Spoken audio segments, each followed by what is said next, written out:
Good morning and welcome to another episode here at the Organic Roads Allotment. Today we're gonna do two major tasks. One of the tasks is I'm going to transplant my tomatoes from the smaller pots to some sort of 10-gallon pots that I've actually got in there that I'll show you in a minute. And I also want to put up a little fence trellis for my watermelon, just so that I have it ready. So if they start to actually run, I have somewhere for them to go. Okay, right. So task number 3 is I'm going to direct sow some beans, because I've got some of my beds where some of the beans have come up, like the French beans, climbing beans, cobra. So they've come up really nicely. However, on the other side, my Borlotto beans have not actually come up. So what I'm going to do is I'm going to put some climbing beans in there just until I get my more Borlotto bean seeds. I might have some, I'll check. I'll keep you updated on that. So I'm gonna do this job one by one. I know I have to put like some sort of like a netting on top of these brassicas. I'll have to do that today. And these are the two choices that I've got for my tomatoes. The one on the left, this is a 10-gallon bag. So, and the one on the right is 15 gallons. I'll put up on the screen how many liters that is. And on this bed, I've got some organic peas growing on here. And I've got my water melons. So I've got literally like honeydew here, cantaloupe, blacktail mountain. I know they still look small, but I just want to put up a little fence here just in case they start to do well. I don't want to then be panicking and wondering what to do with that. So those are the two jobs.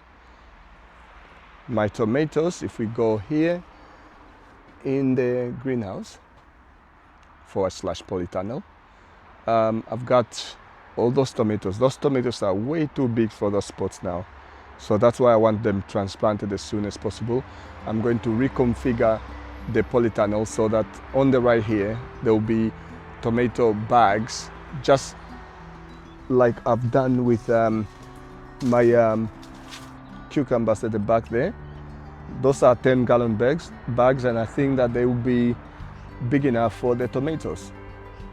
Okay, remains to be seen.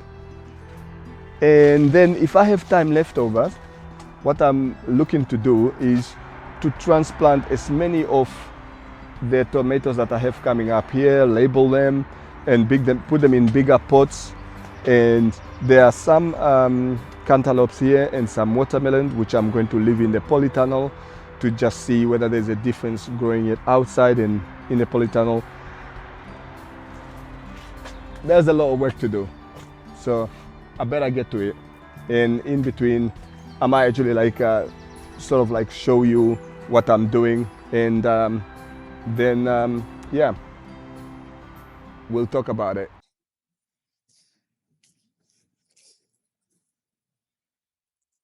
All right, so I'm now contemplating my filling for the bags here, and I've got my rotted down manure on my right. So what I'm gonna do is I'm gonna mix in with some perlite just to make sure that that's really well draining, and then I'll throw in some of this really good dried banana peels, and then some of these crushed eggshells. I've tried to crush them as small as I could, so yeah. And I'm not going to actually calculate ratios on this one. I'm just going to go for how it actually looks. So I'm going to put some perlite in here now. I'll show you when that's done, and I'll mix it up and then put some eggshells and banana shells onto it, and I'll fill these bags just at the bottom. So the top part will be all-purpose compost. So let's go and do that.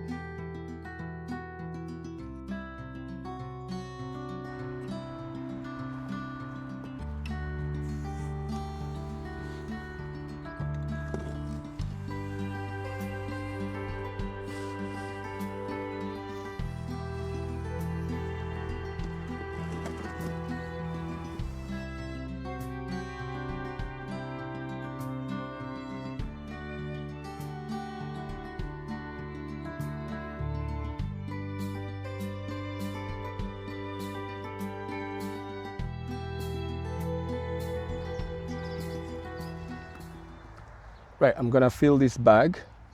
Right, the first part will be, there's already cardboard at the bottom, so I'm putting, this is a 10-gallon bag, so it's pretty big for like for a tomato plant. In the past, I've actually grown tomatoes in much smaller containers than this, so I'm sure this is going to be plenty. And 1/3 of the bottom part is going to be just this manure.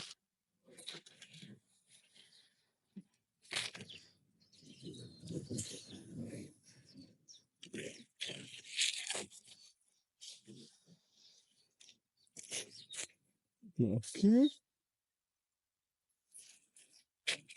Then I'll mix in here some of these eggshells and a handful of these banana peels.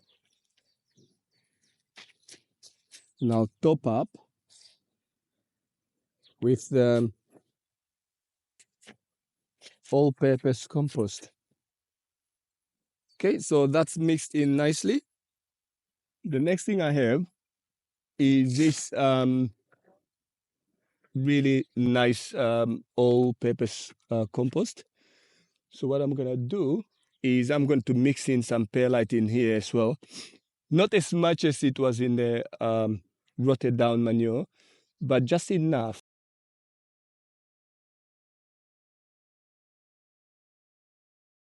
Possibly need a 50-50 mixture, but because I'm only using this to top up my bags, I can get away with actually just, making sure that there is some sort of water holding and drainage properties in the compost. Because when you buy it, sometimes it does actually go too fluffy and too dry. So, all right, I'll show you when I'm actually like filling up my bags. Okay, our 7 bags have been filled, and now it's just to pick some tomato plants to transplant back into these bags. Okay, really exciting. Let's go and pick those tomato plants. Okay, at this point, there might be like someone with a question on why have I chosen to actually like put eggshells and banana peels at the bottom of my tomato bags. And that is, bananas have got potassium in it, and the eggshells give calcium, and this, with the tomatoes, that's well known to prevent bottom end rot. So like when your tomatoes actually like go black at the bottom and actually just start to rot out, that's a lack of calcium and potassium. And I think this is going to provide them with a really, really good organic source of those two, rather than if I opted for, chemical fertilizer, which, if you've been following my videos, this year I've gone fully organic from the manure that I've put down. to the seeds that I've actually like sourced.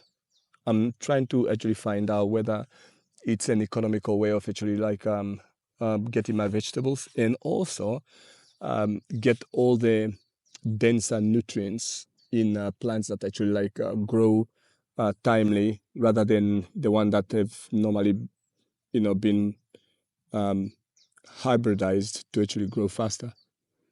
Okay, so I'm gonna put this in the polytunnel now. First, I just have to actually like sort out the polytunnel, and then put the bags in the polytunnel, and then transplant my tomatoes into the bags. Okay, I'll see you in the polytunnel. I really don't want to go into that greenhouse because it is really, really warm. So I'm gonna sort of just eye up which tomatoes I want and quickly go and get them. And then I'll show you once I transplanted, they're in place. I'm going to remove the shelf on the right here, clean up this area, and put the tomato bag in a row on the right side of the polytunnel. Okay, let's do that. I found that I'm not the only one who liked the wood chips that I put down in here. There are some ants that have made home in here. So hopefully they don't interfere with my tomato plants that I'm gonna put down. But yeah, this is, if you can see, let me just grab the camera. If you can see, what I'm doing here is I'm creating kind of like a trough system, because I'm gonna put the a sort of like a covering here to just prevent as much moisture loss as possible, because this polytunnel can get really, really hot in the summer, and with the summer coming, I want all my plants to actually have enough water, and they don't dry out too much. Okay, so I'm gonna lay down the sort of weed suppressor, which happen also to be waterproof, just to aid in that water retention. Okay, so I'll show you when I've done that.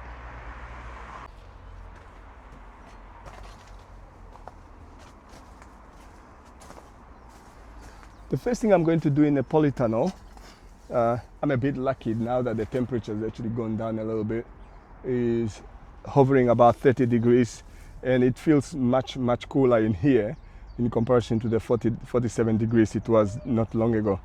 So what I'm going to do is just shift some of this wood chip. What I want is to have like a lot more space, or a lot more depth here for my tomatoes to actually like sit into.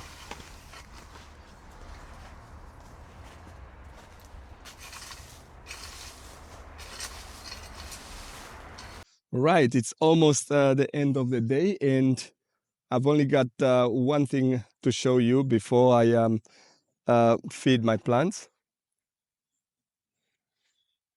I spend about an hour, if not an hour and a half, working in here. So I've got my cucumbers at the back, and this is what I've changed. So all of my tomatoes, different variety, have actually been transplanted in a much bigger bag. So I have now, if we're looking at here, I've got 1, 2, 3, 4, 5, 6, 7, 8, 9 bags, or grow material bags that I've actually got on the side there. Okay, and in the middle, I've still got some of my seedling. These are my insurance policy, just in case the other tomatoes don't do very well. And I've got some of my melons, the ones that are going to be in the greenhouse or in the polytunnel. Those are not going outside. I'll grow them in here. I still got a few of my chilies and other tomatoes here. So the other side of the allotment of the polytunnel, this left side of the polytunnel, I've still got some chilies in there, just growing away. Let's just check that they are not drying out. Nope, they are fine. Maybe next week I'll put them in bigger pots. And I've got some late tomatoes coming up again. Those are my insurance policy, just in case. And I've got several different type of chilies. Some Bailey Numix, some habanero red, some habanero chocolate, all growing away nicely in there.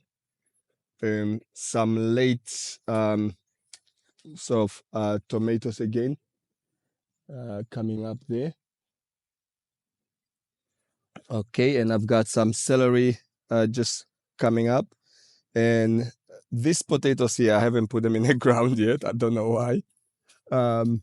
And right, that's what my polytunnel look like at the moment. So from the door, it looks all the bags on the right. And what I will do next week or next weekend is I will move everything that's on the left and again put all my chilies in the bags on the left. So the chilies on the left and the tomatoes on the right.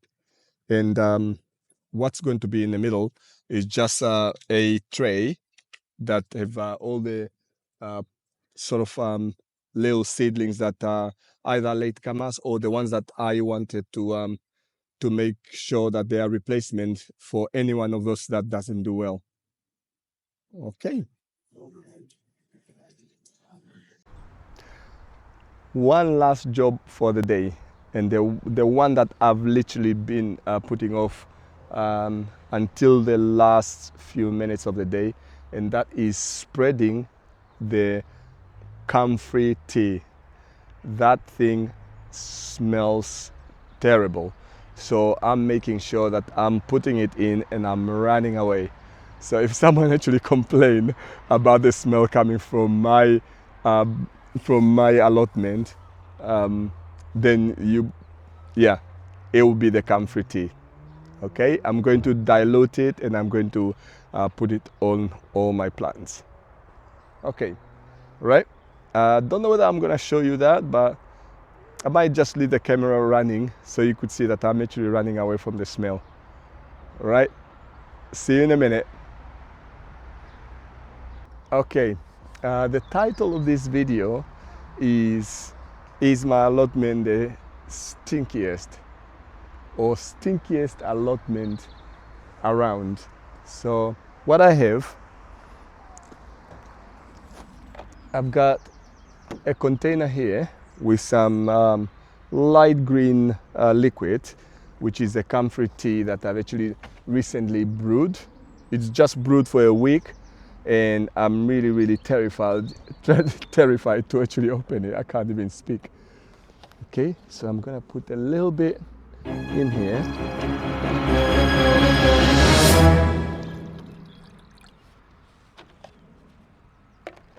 Fill this up with water. Oof. I can smell it. It is absolutely vile. However, I have a feeling that my plants are going to totally enjoy it. So I'm just gonna put it on the watermelons, the cantaloupe,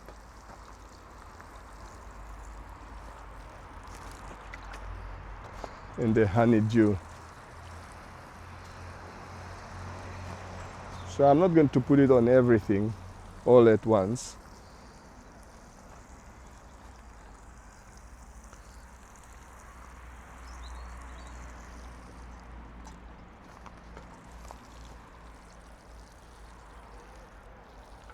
So I'm only putting it on, so what I've done is that comfrey tea, I've only put it on the little crops that I already have backup for, just in case I've brewed it too strong and it burns my plant, then at least I can replace them. However, this is a 6-liter container and I've only put really a little bit of it. And this is not fully brewed. I've brewed it for like about, I think it's less than a week. So it's not fully done. I mean, for people like, for allotmenters who use comfrey on a regular basis, they'll possibly be able to back me up on that it isn't fully brewed. If it was fully brewed, that would be as green as this water container. Okay, so that was my little sort of comfrey tea feeding. I will feed it to the rest of all the plants. I'll just have to wait 2 days to see the reaction of the ones that I've actually put it on. Right, thank you very much for watching that. If you're enjoying our videos and you would like to follow our growing season, remember to subscribe to our channel, give us a like and hit that notification button, and you'll be notified every time we put up one of our videos. Right, thank you very much for watching and see you next time.